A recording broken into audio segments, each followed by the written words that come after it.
Hey everybody, Gregg Bendian here at the ProgCast, and some new friends joining us today who I got to hear play a wonderful set at this year's ProgStock, where Mahavishnu Project was playing the first night, doing Full Birds of Fire and working with Rachel Flowers, which was mind-blowing, and Michael Sadler.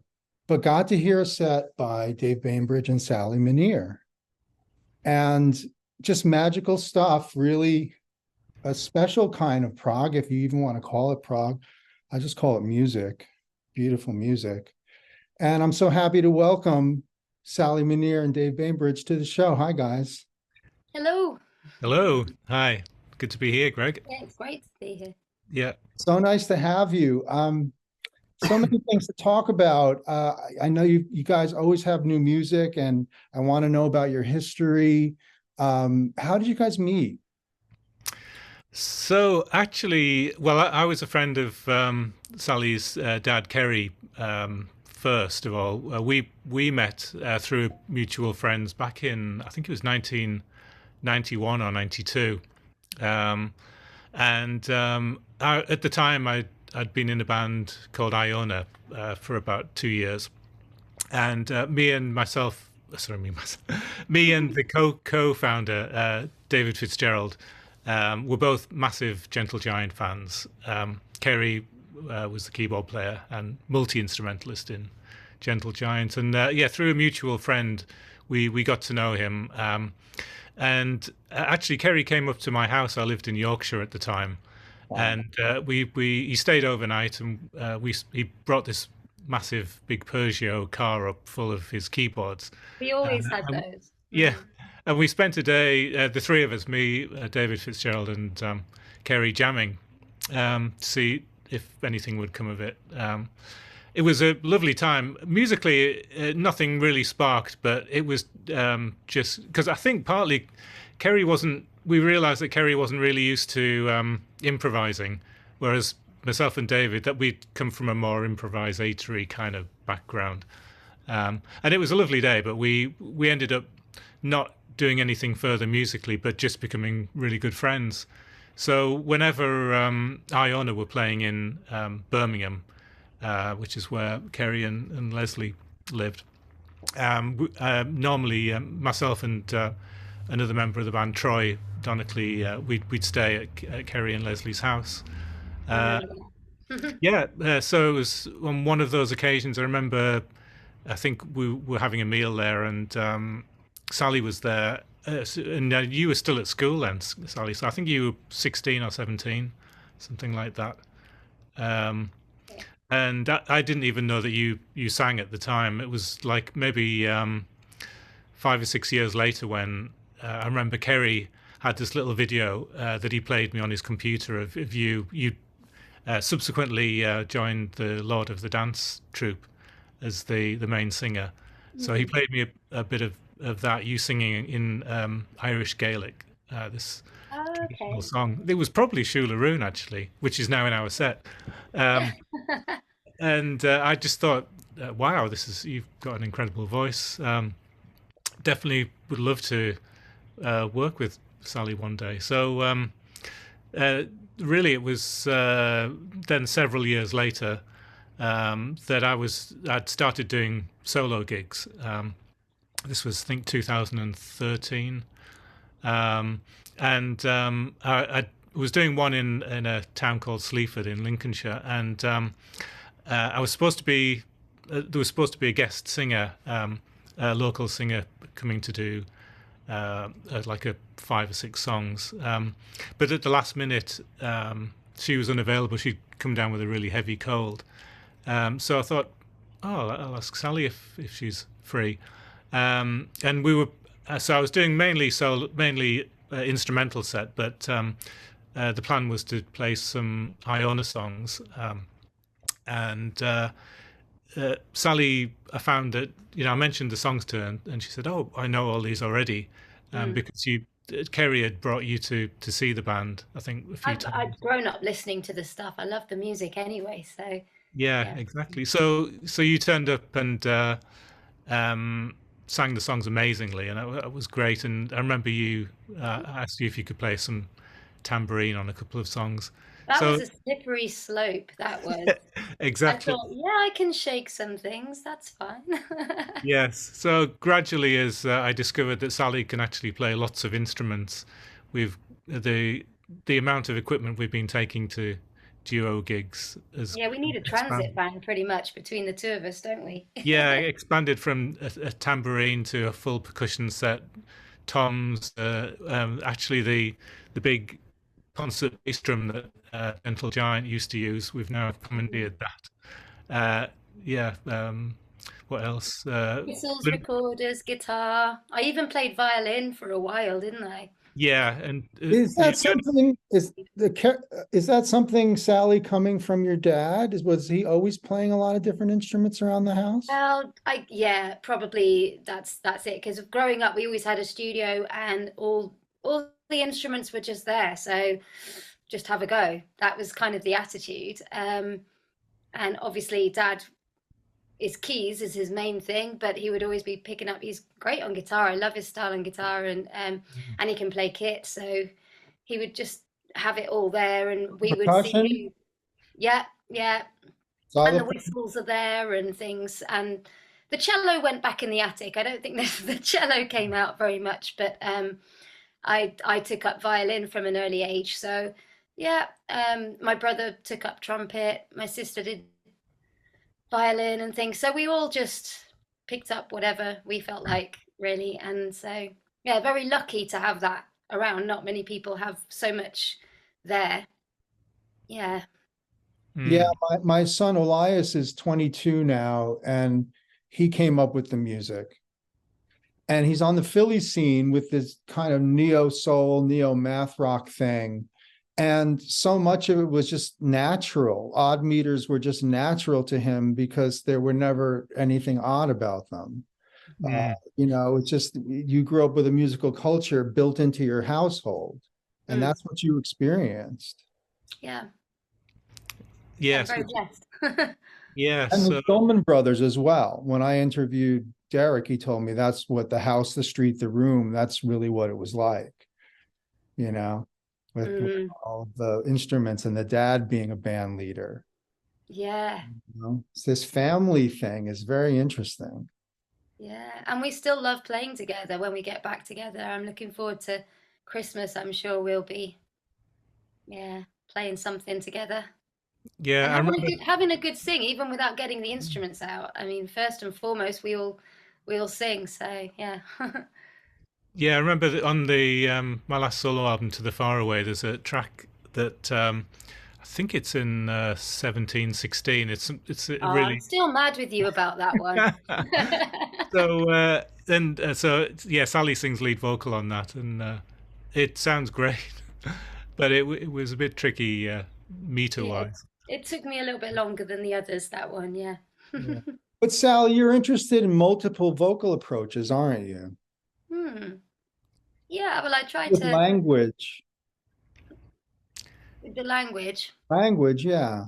Yeah, well, I think, having sung in Gaelic, there's something quite freeing about singing in a language that the majority of the people listening don't actually understand. And I don't understand it either. Just have to They check. didn't give you translations?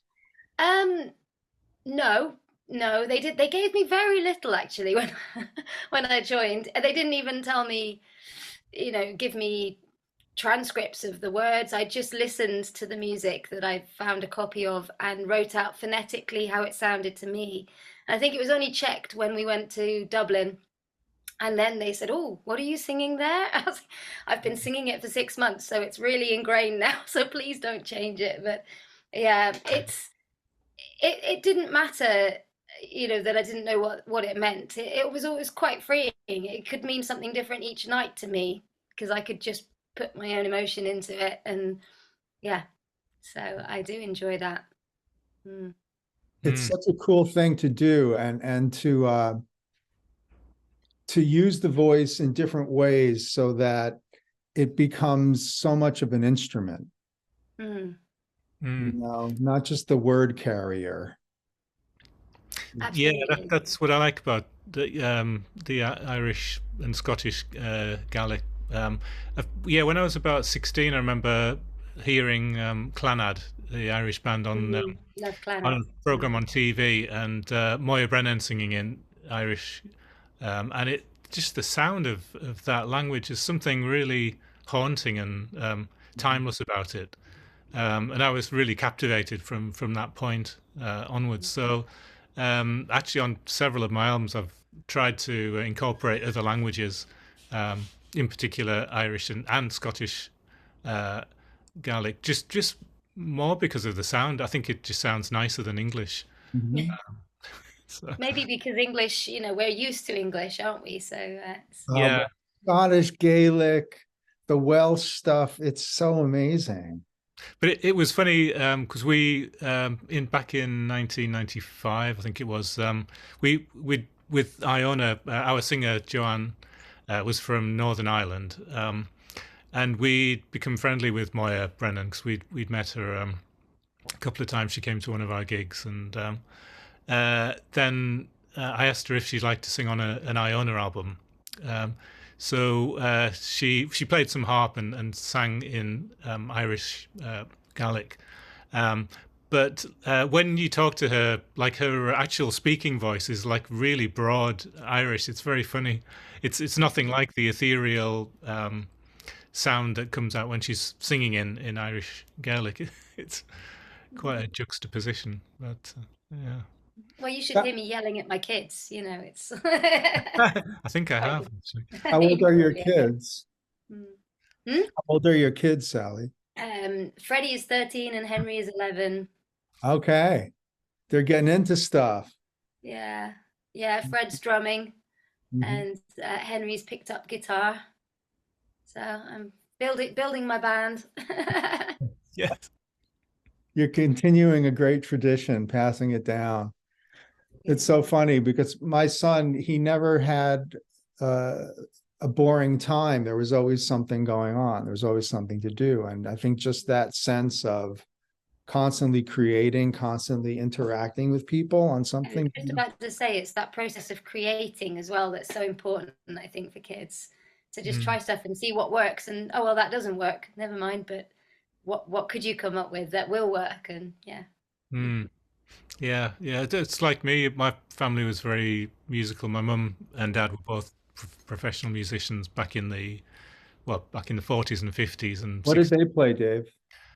So my mum was a virtuoso accordion player, and then she went on to play piano and organ. So for years she played organ. After she'd retired, after they'd stopped doing touring in big theatres and that to raise a family, my mum kind of got a job in a working man's club.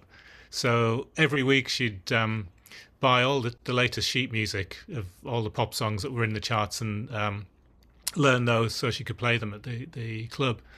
So she was always learning new songs, and at home there was piles of music of like Beatles songs and all kinds of stuff. So I'd just go through it and play them as well, which is really good.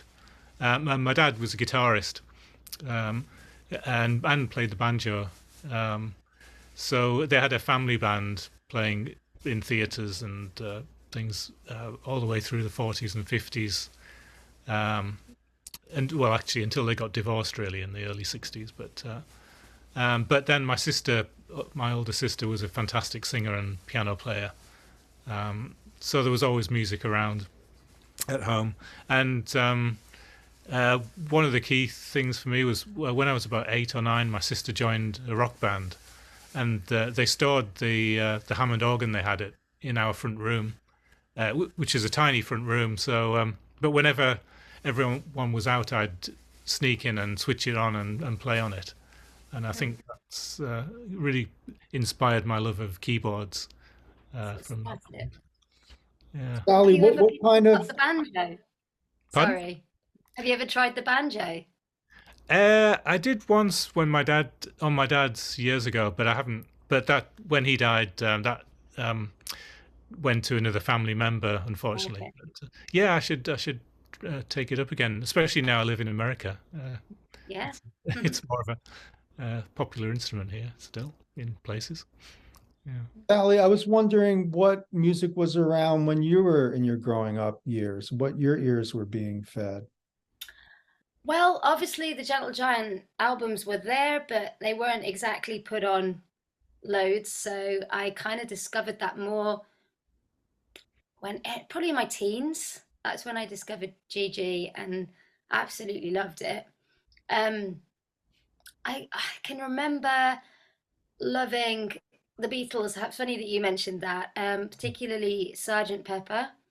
Mm. That was one of my first, I think, the first time that I listened to something and thought, wow, and then listened on repeat to it. Yeah, so I loved that. Um, Dad would listen to all kinds of things. Yeah, and again later I came to more proggy stuff definitely later. Discovering early Genesis and Jethro Tull. Of course, the Gigi did tour quite a bit with Jethro Tull, but again, I didn't really discover that thanks to Dad. It's just from my own investigations and meeting friends actually who enjoyed it and introduced me to it. So yeah, but yeah, lots of bit of gospel, some jazz, classical. I've always loved classical music as well. So yeah. Fantastic. And have you sung any of that stuff? You must have done. I do. I occasionally. I do think that my voice probably is settled and happiest in folk world. But I do love singing jazz. I mean, Ella Fitzgerald is one of my absolute heroes, vocally. And so I just for the sheer joy of it, I love singing that. Um, yeah, not I haven't done too much of it professionally or too many gigs, but I just love singing it. Yeah. Um, What I like about your voice though is you can go from the really soft and actually really rock out quite a lot as well. well, I'm learning to. Yeah, I guess it's something that I've only done, perhaps in my room singing along to stuff that I like because I can cope with quite a bit of heavier stuff.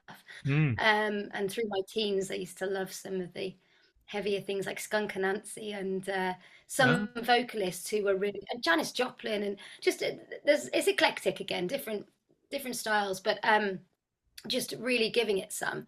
But in terms of what I've been asked to then sing professionally, it's been mostly ethereal vocals. As soon as someone says we'd like something a little bit ethereal, I'm there. I know what I'm doing. But yeah, I think some things more recently have pushed me into trying to just experiment a bit more and see what my voice sounds like. And I remember in the studio with Dave Bronze, you saying, oh, that's not in your range really. I said, no, that's too high. So then I sort of blasted it for a joke and both of you said, actually, let's do a take of that. And just yeah, it's just about pushing and stretching yourself, isn't it? It's expression. Mm. Do you both have perfect pitch? I don't. No, I'm vaguely. I mean, sometimes I can pick out notes and they're right, but not. I think Sally must. Well, I don't test it very often. My teacher at school spotted it and asked me to sing an A, and I said, "Well, you play one and I'll sing it." And he said, "No, no, no, I want to hear you sing it." And I did sing it, and it was right. But I don't know if it's perfect pitch. Probably if I trained it a bit, I'd be there. I used to play in orchestras, so I think I just imagined the oboe playing an A and us all tuning to it, and that's maybe. So I don't know if it came from just hearing that in my head or It's like a relative pitch type thing. I think such a cool thing about your music is your multi-instrumentalism and what you can get done with two people with two hands, and voices. And it's just such it's a great group of textures and colors that you have going. Can you talk a little bit about why that's been so important to your work? I think it just means that we can actually make a living with just two of us on the road instead of a whole band. But yeah, I mean, I think in my music, I've always been interested in creating atmospheres and textures and multi-layering things. It working with Sally enabled us to be able to create a much bigger sound because of the palette of instruments that we've got. So I think we're still working on things as well. Like recently, I got a new loop station, so that's opened up lots more possibilities for doing live layering stuff. Layering vocals would be incredible. Yeah, well, we do that on a few things. I'm not sure if we did it Yeah, we did it ProgStock on one. We did a little bit of that, yeah, a little bit. Yeah, but yes, you've got a TC Helicon, Helicon, which does vocal looping and that. Yeah, certainly when we do a full set, that's more of a feature and something we should do more of because it just sounds so good. And also just improvising, like around underneath. Like you creating a loop in a certain key and then me improvising different harmonies underneath that. It's always fun to do. So that keeps things spontaneous as well. Yeah. No two shows are exactly the same then. So no. That's part of your ethos then, is that it's kept loose? Yeah. When we do solo gigs, it's a mixture of set arrangements and then tracks that have improvisation in them and that. You're the master of improvisation with your keyboard pieces especially. Oh, thank you. Try and create lots of different atmospheres and sounds live. So we blend material from my solo albums and from the whole catalogue of the Iona albums, because that was my band for 26 years, so there's lots of music there, some of which we haven't explored yet, which I want to do. Plenty of which we haven't explored yet, and then there's enjoyed trying new ones. And then you've brought them all, Sally? I pretty much, there's probably an album or two that I could get to know a bit better, but I used to love singing them. I mean, I'm drawn to, obviously I love singing, so I'm drawn to strong melodies and Jo's vocals. I mean, she was one of my inspirations growing up, so it's a joy to sing them. And then you've brought some traditional folk songs to the set as well, which is great. Well, you guys, I'm producing right now an album, archival concert by Steel Eye Span from 1974. And New York, and it just brought to mind this interesting connection with how you Dave, are working with the Straubs, and there really is such a thing as folk rock or prog folk, if you want. But I wonder if you could talk about that a little bit, and if guys like John Renbourn or Bert Jansch were important to you.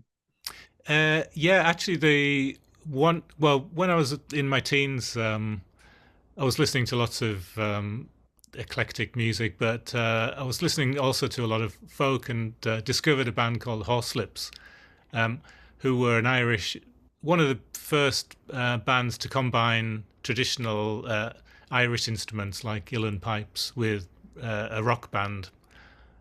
So they were a huge influence on me. And then, Steel Eye Span were a big influence. I loved their music, and later got into Fairport Convention. But Alan Stivell, is another fantastic. Ashley Hutchings really being a guy who was a huge force in that music. Yes. There was an album by a French harpist called Alan Stivell called Tirna Nog, which was really an amazing album that was almost like he called it a Celtic symphony. So it had like 75 different people on it, and it was like a progressive rock concept, but played on traditional instruments mainly. So I just loved from the beginning really the idea of combining different like elements, like folk elements and rock elements, and improvisation and sort of mixing it all up.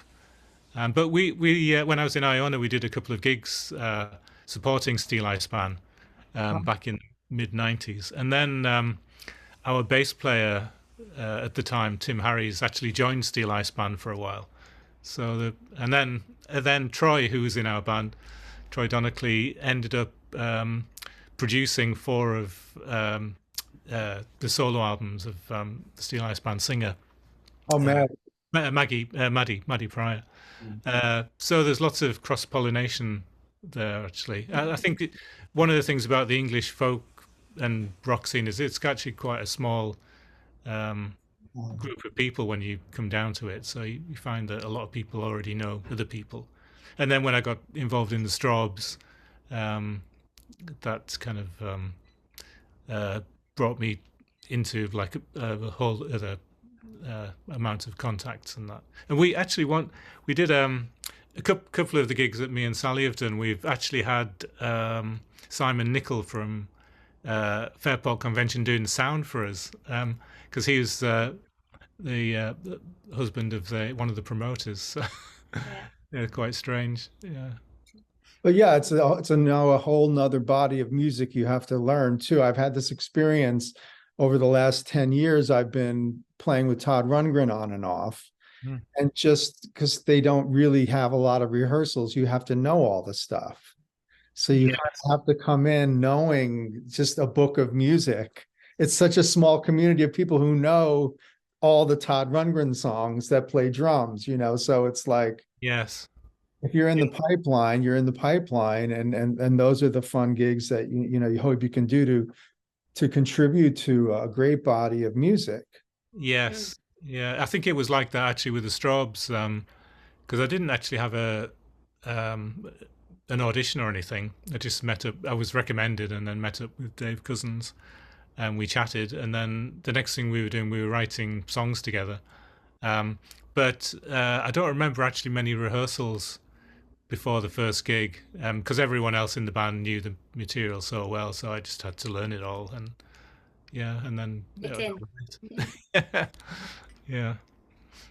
Yeah, that's the gig. It's learning a lot of music, knowing it, but playing it and then inhabiting it. I feel like your music has so many different moods and atmospheres to it. And the percussion has added a lot to it too. Good. Yes, definitely. Yeah, I think, well, I'd already had a drum kit that I'd got for when we had Celestial Fire. That's a band. Well, we haven't done any gigs since before the pandemic, but our drummer lived in the Netherlands. Actually, no, we got the drum kit when because it was the same drummer in Iona, and we needed a drum kit in the UK. But so when we started doing duo gigs, I thought it would be great to incorporate like tom-toms and things like that. So, and Sally, you were definitely up for that. So, yeah.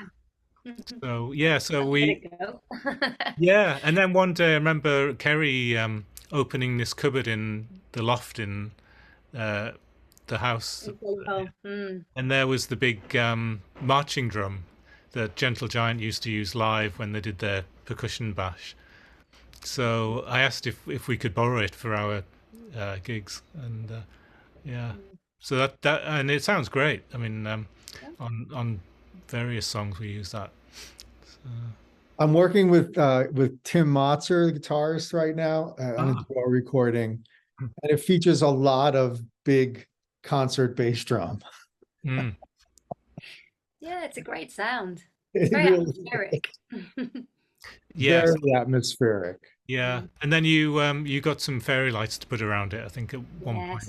So you've got to make it look good as well. Yeah. Yes, it is, but it's such a presence in the music, Yeah. But it's true, the different percussion colors that you can get, and of course this was such a great feature of Giant. But it's so nice that you guys are carrying through on this idea of, oh no, well, we do it this way, and we can do it that way, and the variety of it all is so important. That you're not just like a one note kind of music, you're definitely exploring. Yeah, and actually ProgStock, that was the first time we'd actually done and a couple of gigs before that, a Gentle Giant song in the set. The first time we did it right. Right. Yes.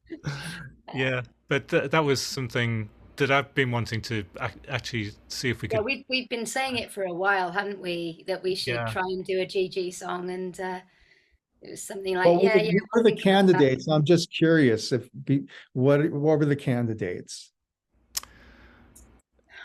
Well, it was finding something that would fit your vocal range. Yeah, yeah. And also something that was keyboardy. Yeah, and not too complicated for two people. Yeah, so there weren't many, were there, really? No, so we got it down to one. You suggested this, his last voyage quite early on, and we had a listen and thought, actually, yeah, let's go with that. So there weren't too many on the table. I've sung Aspirations before, which is lovely, but I don't think you were quite as familiar with that one, Dave. So sorry, which one? Aspirations. Oh no, I thought you said another one after, but no, yeah, Aspirations is very heavy. So yeah, we should probably have a look at that next time we rehearse. And there's one you play on keyboard sometimes. Yes, Sally's really good on piano as well. Experience. Yeah. Yeah, that would be nice to incorporate, I think. Only if you're playing the piano, though. Hey, did you not get a call for Three Friends? No, actually, I think at one point Malcolm did actually talk to Sharon about possibly doing something together with me, but this was I think after Three Friends. But yeah, no. But then because Kerry was involved in that initially, and then they had was it Neil Angerley, who's a fantastic keyboard player.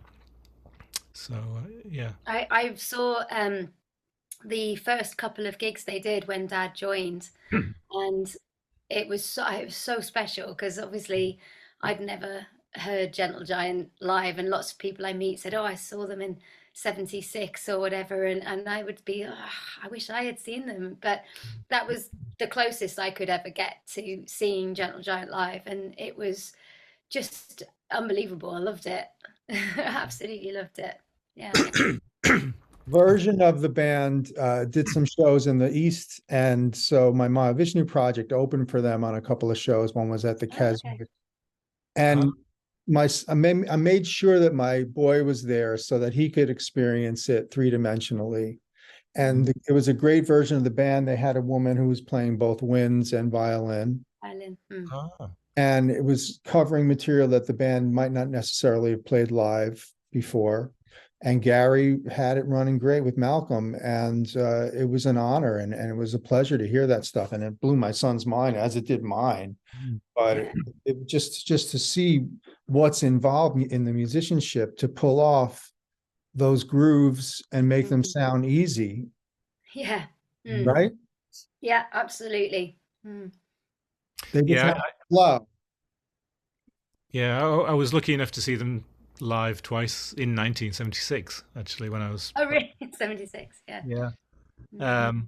And it was fantastic. Yeah, just I thought they were incredible band. Yeah. Where did you see them?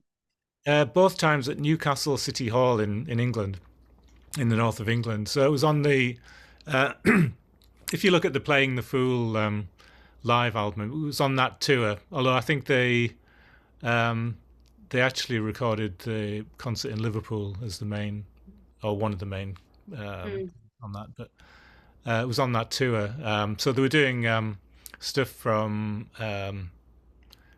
Well, the first time I saw them, they were doing stuff from Freehand, and then I think the second time they were doing stuff from Interview.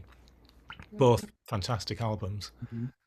But yeah, I mean, and also everyone had great stage presence, particularly Ray, I thought, and your dad. I mean, your dad was fantastic, leaping from keyboards to vibes, and he had quite a wiggle going on, didn't he? Yeah, he did. Yes. they're more fun band to watch. Let's face it. And there's entertainment in the talent. Yeah, there was three of my school friends also went to the gig, and they decided to go up early in the day, and they went to a cafe, and the band were in there. So they ended up having like tea and cakes with all the band, and said that they were really lovely people, and that. So that was always nice to hear as well. Yeah, clearly they must be very pleased with the range of acceptance their music has taken on in the current years.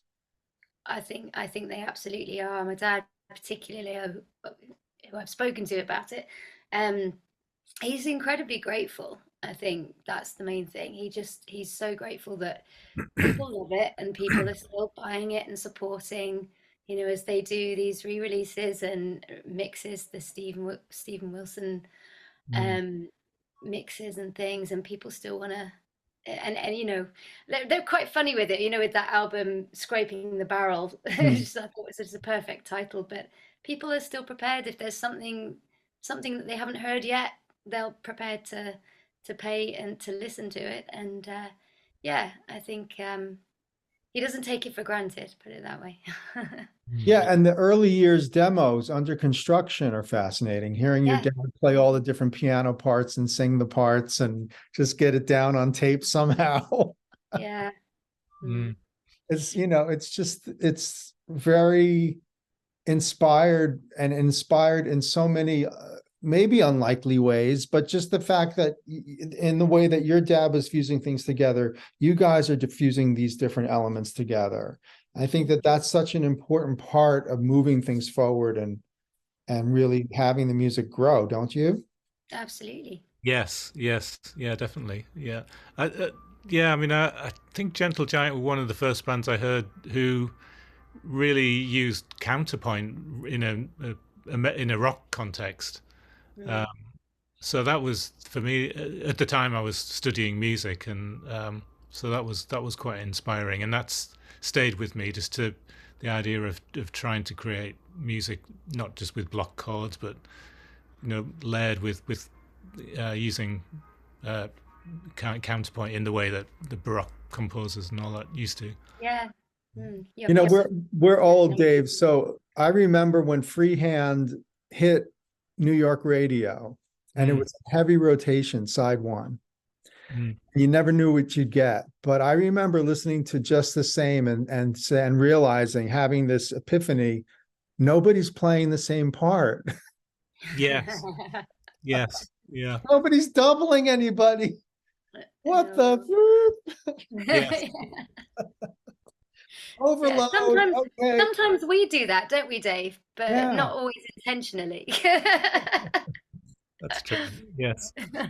Yeah. And you're exposed to, and then there were swingle singers, and there were vocal groups, but just the idea of vocal arranging in a live setting with multi-instrumentalism, I think is such an area that requires so much control and skill, but also you guys navigate it beautifully with all the different takes that you have on time and place. I wonder if you could talk about your lyric writing and how that figures into your imagery. So a lot of the tunes we do are actually tunes that were from Iona, from the band I was in, and Joanne Hogg, who was the singer in that band, was also a great lyric writer. So we ended up co-writing a lot of songs, but Joanne would generally write the lyrics, or I'd come up with an idea for a concept, and then she'd write the lyric around that. And then on my solo albums, I've generally tried to collaborate with lyricists, but actually in the last, I did write some lyrics on the last album. I've been gradually trying to do my own, but it's usually been a collaborative process where I think of the concept of the track and then try and communicate that to a lyricist. So we actually, together as a duo, we actually haven't written anything together yet, But that's something that I think we need to explore at some point. And I know you're doing that with Dave Bronze at the moment, which is Yeah, and great. that's been a great process. So, can warm up doing that, and Yes, yeah, because we at some point we'll need to have more new material. That's, I think, specific to the duo, which would be good. yeah. I'm so curious about this area though, guys, because it was such an interesting moment in time when Prog said, "Oh, we can't sing Baby, I Love You. Would you be with me now? Oh, I'm so sad that she broke up with me." Even though Giant has one of those that blows your freaking mind, but it's just like, what are you going to sing about? And so that's what I think was a really interesting development in how John Anderson figures out what he wants to sing about, and Gabriel sings about what he wants to sing about, and everybody's sort of taking what their imagery is going to be and really making stark choices, I think. Yeah, I think that comes a lot from the Beatles. If you listen, the last few years of the Beatles, they were writing incredibly poetic lyrics about all kinds of. It's art rock. Yes, yeah. So that for me, that was quite a big early influence. And then obviously John Anderson. I remember I was sharing a house with a singer-songwriter, and he wasn't really a big Yes fan. And he thought that writing a song just with adjectives in it and nothing else wasn't a very good idea. Which, like I think some Yes songs like on Fragile probably just Part of the Sunrise. Yeah, I've lists Far of Distance. Yeah, I'll take it. But you see, then he has a reason behind it. And this exactly is the thing that I always love about it, is that he goes so poetic. Yes. You're either on board or you're not. And I get that you can disconnect and just go, what the hell? But no, take a second and put those three things together and see if you get an image in your mind about what you think is going on. It's so participatory. I love that. Yes. Yeah, no, I love it as well. And actually in the songs, there's one song on my Celestial Fire album where I tried to do that. So at least. I'm not going to tell you directly, but there's a feeling here. Do you know what I mean? Yes. Yeah. Yeah. I think both the lyrics and the music. Maybe because I don't know. Yeah, we Other try cool to conjure up atmospheres and landscapes in the music and the lyrics, so that there's a feeling of something beyond ourselves, I would say. Yeah, bigger than us. Yes. Well, can you talk a little bit about some of your topics that you feel that you have addressed? Because, as I say again, it's such an important part of the identity of the music, is that every part is artfully dealt with. And so the word choice is going to be so important in that situation. So what are some of your inspirations? Well, the original inspiration for the Iona band, which was which obviously a lot of the music we do is drawn from, there was twofold really. It was one, myself and David Fitzgerald, we were both as believing Christians, we'd just done an album with a singer-songwriter which was all about the history of the Jewish nation. This goes quite deep really, from like the beginning all the way up to like the Holocaust and everything, and we realized that we didn't know anything about how Christianity had arrived in Britain. So found ourselves looking into like the history of the Celtic Christian church, and discovering all these amazing stories of people like St. Brendan, who reputedly sailed the Atlantic in a boat made of leather and wood back in the 4th century, and people like St. Columba, who he was I think he was of kingly descent, an Irish man who became a monk. And there was a big battle which to do with copying the Psalms, I think, in a certain language, which ended up 3,000 people were killed, and he felt responsible. So he put himself in self-imposed exile and went to the island of Iona, and he vowed to save for God as many souls had been killed in this battle. And then there's all these stories of miracles and angelic kind of visitations, and so that was your inspiration for a lot.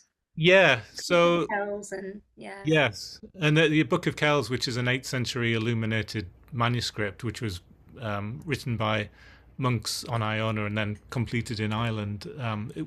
It's an incredible piece of art that's still in Trinity College, Dublin. It's 1,200 years old, but it looks like it was illustrated yesterday. It's amazing.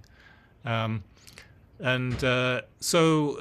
then myself and David, we also had friends on the island of Lindisfarne, which was people have described it as being a thin place where the veil between heaven and earth is very noticeably kind of thin and apparent.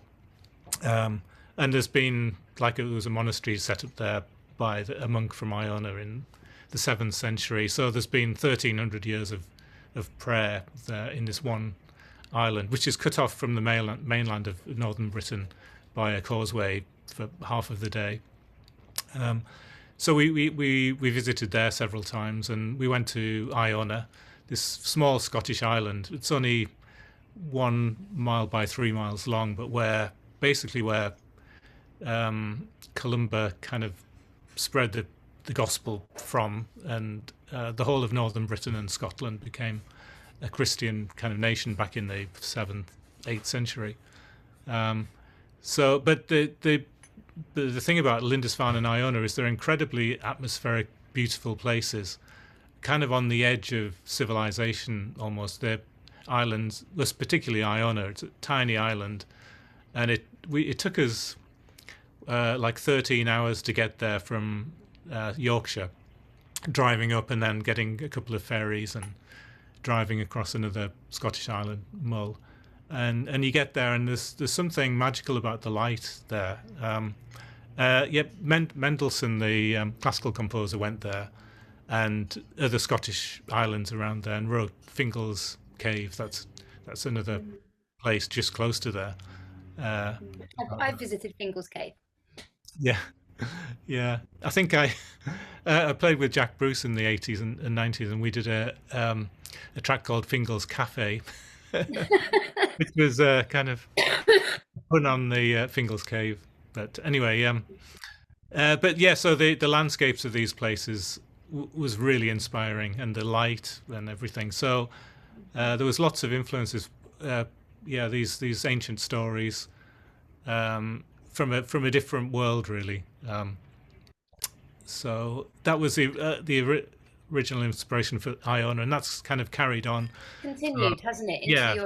Into your solo thing. Yeah, but also exploring other themes as well.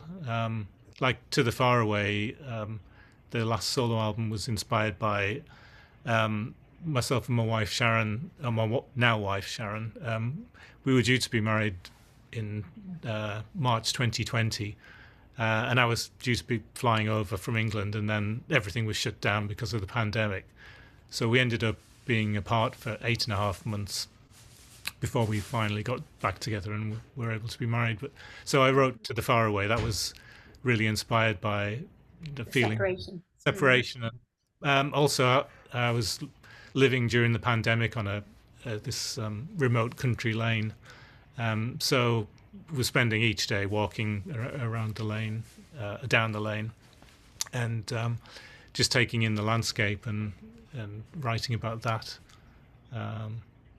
Those kind of things really certainly inspire me. I don't know about you, Sally.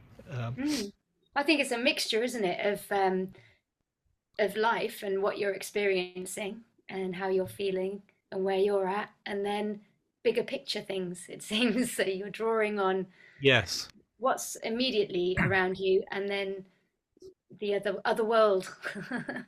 I've always had this sense that there's more to the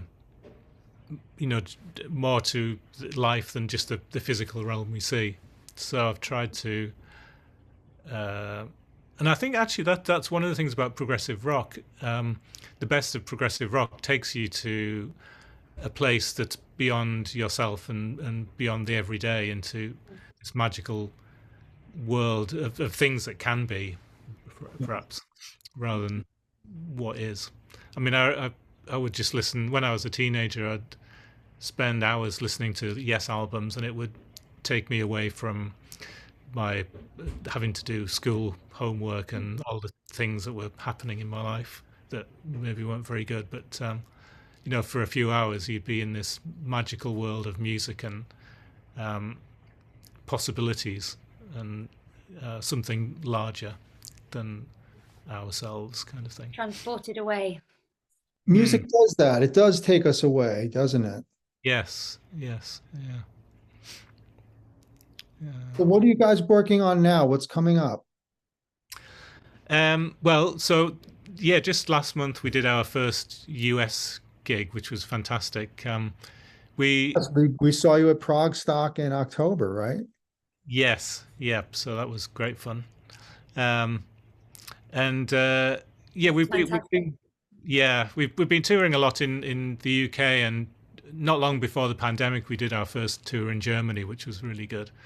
But then, a couple of things. Well, first of all, the pandemic happened, and then Brexit happened as well, which has made it really much more expensive to consider going to Europe to tour. So we haven't done that for a while. But and then also I've moved my base over to Baltimore in America. So the plan is to do some more UK gigs in the summer. And I'm working on a new solo album, which I hope will be out in the first half of next year. And Sally's going to be singing on that. Yeah, so I need to get rid of this cough and get on with the vocals. Yeah, you've already sang on one track. There's lots more to come. And are you gigging around as a singer, Sally? I'm doing, trying to keep busy. I am working with a few people in terms of recording, but in terms of gigs, the only live gigs I'm doing are with Pendragon. I've been singing backing vocals with them, so we're quite busy next from May onwards. So I've got a bit of a quiet bit actually, where I can focus on the recording work that's coming in. So So far the only duo release we've got is it's the live in the studio DVD and 2 CD set, where we basically played our live set, and our friend Dave Bronze filmed it for us with several cameras, and then we also added a few tracks that were recorded at a gig in Sheffield. I think it's at some point we need to do a duo album or a Sally solo album.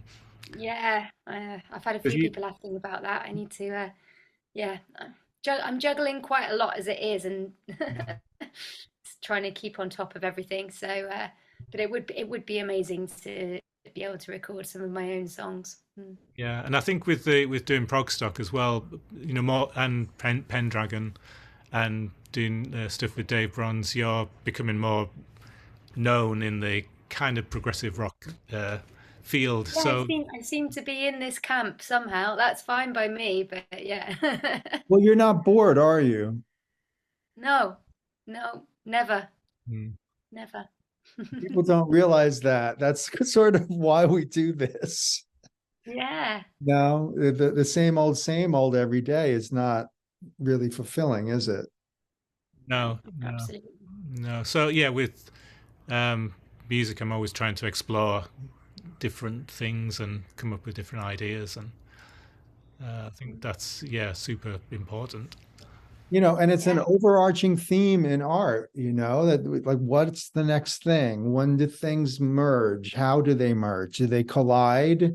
Are things that rhyme, or are they things that repel? It's such an interesting historic trend, because, you have traditional and you have post-traditional, Mm.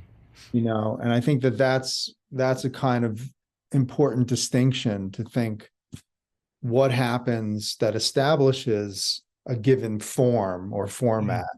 And then what is the breaking of that? And you see the Beatles become so much part of this dismantling. Yes. Yeah. You know, constructing what it was. Yeah. I They think. made it. Yes. I mean, the struggle we have is really that, like when bands like Pink Floyd and Yes and that were making albums, they had a lot of record company backing and budgets to spend months rehearsing together and putting up music together. And now basically those budgets aren't there, so pretty much everything is self-funded. But at the same time, we still want to create new music that's relevant, not just a copy of the past. So the challenge is how to, first of all, finance that, and then how to get it in front of enough people to be able to sell enough albums to make it viable. So you make an excellent point, and on that, I think you should tell people where they can find your stuff online. Oh, right, yes. So yeah, all our albums. In fact, actually, we did. Having said that, we just did the one duo album. Our band Celestial Fire, which Sally is the lead singer in, we did a live DVD as well. So yeah, all that can be found at musicglue.com/Iona. That's IONA. But we've also got US distribution via thebandwagonusa.com. And they're great people. They, in conjunction with our record label, well, our distribution label in the UK, Gonzo Multimedia, they ship over stuff in bulk so that we can have it mailed from within the US rather. So, and do you guys have websites that people should know about?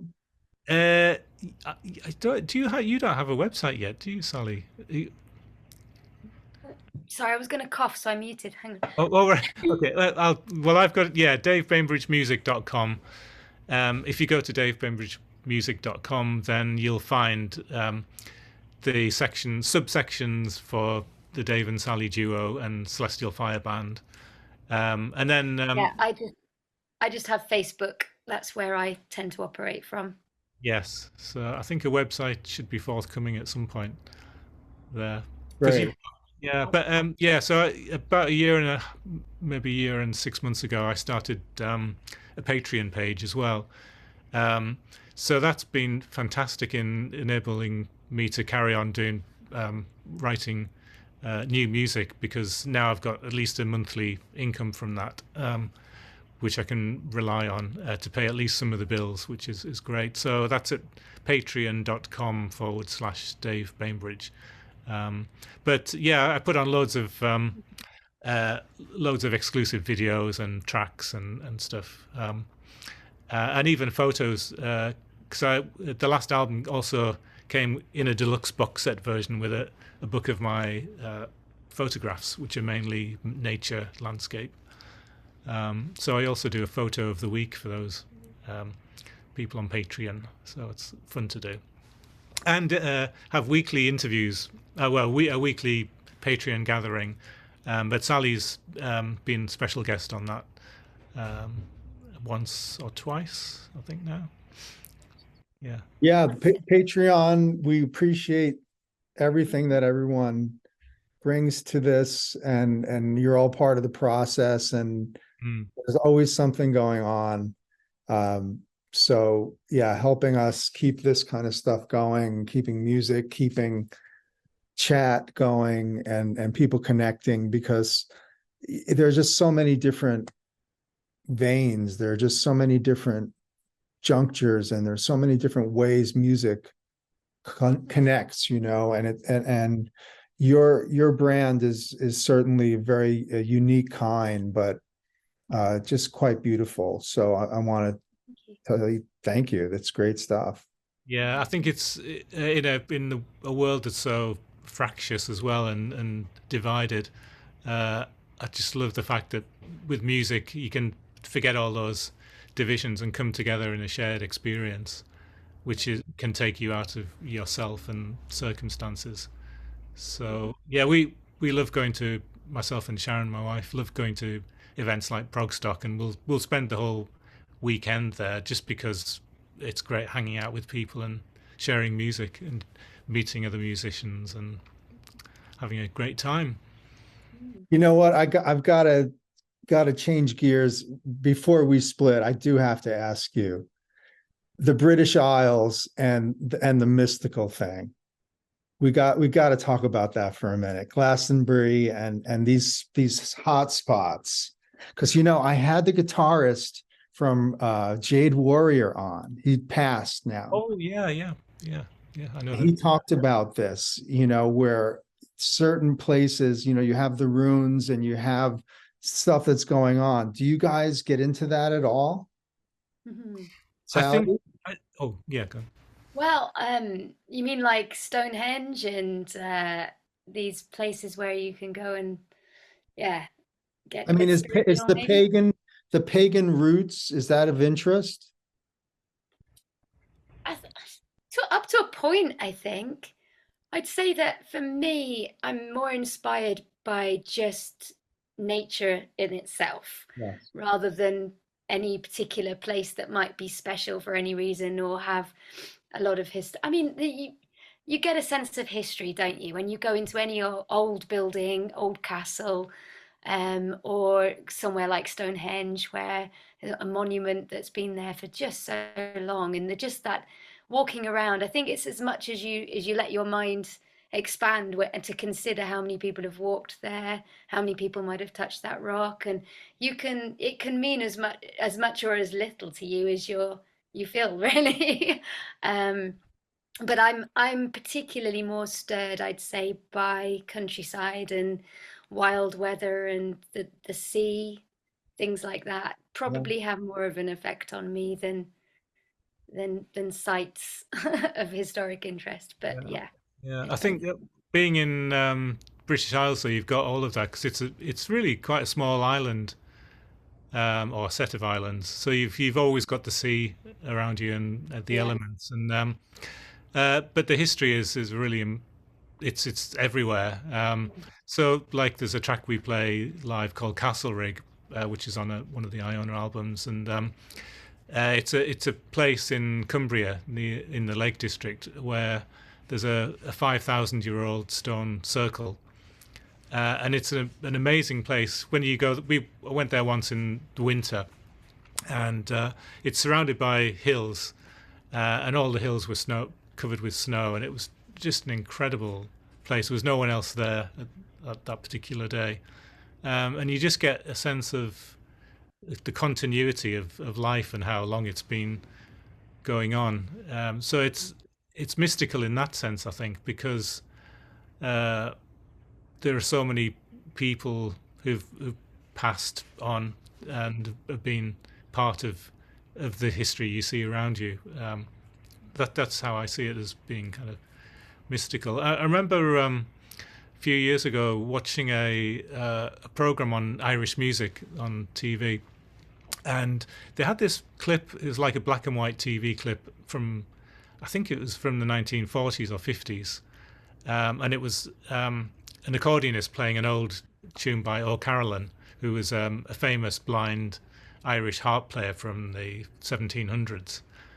So this tune was a couple of 100 years old, and it was a slow air, and there were all these people stood around him, just completely transfixed by the music. It was like they were almost in a trance, or just really absorbed in the music, and it was.